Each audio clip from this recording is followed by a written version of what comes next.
Welcome to my demonstration of Omrs, a program used by residents of Omrs to view details about the area.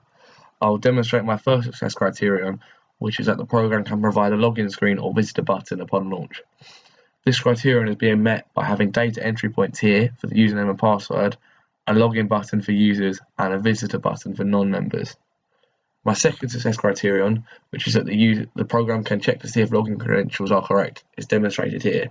I'll start with both an incorrect username and incorrect password, such as username and password.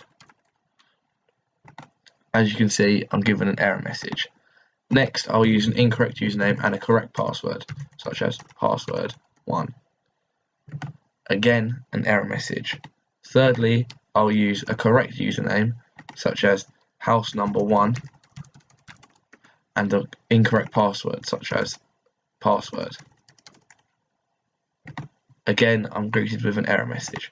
Finally, I'll use correct details, such as house number 1 and password 1.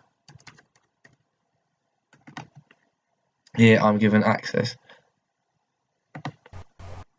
My third success criteria is that the program can provide restricted access to visitors compared to users with login details. I'll demonstrate this by pressing the visitor button.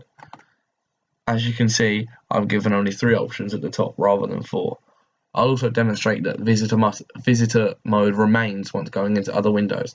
So as you can see, I'll press calendar and this appears. I enter a date, and when I return home, I'm still in visitor mode. Again, with the gallery, I can enter the gallery, scroll through the photos, and then when I return, I'll still be in visitor mode. My fourth criteria is that the program can access a range of files on demand. This can be demonstrated in multiple ways. First of all, if I go on the gallery, I can flick through all of the photos, which shows that these files are being correctly accessed.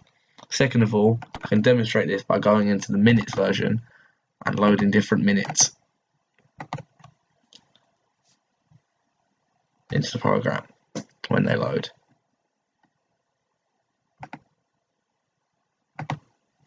The fifth success criterion is that the program can provide a calendar with events marked in it. I'll initially choose a day with no event, such as the 10th of April 2017.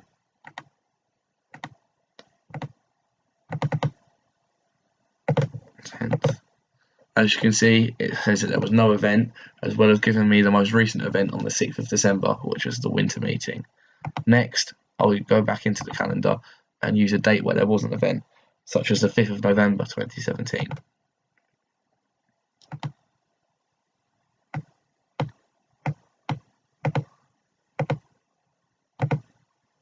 As I press OK, you can see it tells me there were New Ash Green fireworks on this day. It also tells me that the previous event was the New Ash Green Halloween Fair on the 31st of October, and that the most recent event to today's date was the winter meeting on the 6th of December. My sixth criterion, which is that the program can provide a gallery of photos of the area, is demonstrated here. As you can see, I have my gallery page with the first photo. I can then press next and scroll to the next photo and the next and the next. Upon pressing next, there's no photos left, so it doesn't go any further. Pressing previous takes me back to the previous photos till I get to the beginning and I can no longer go backwards. I've now demonstrated all of my success criteria. Thank you for watching.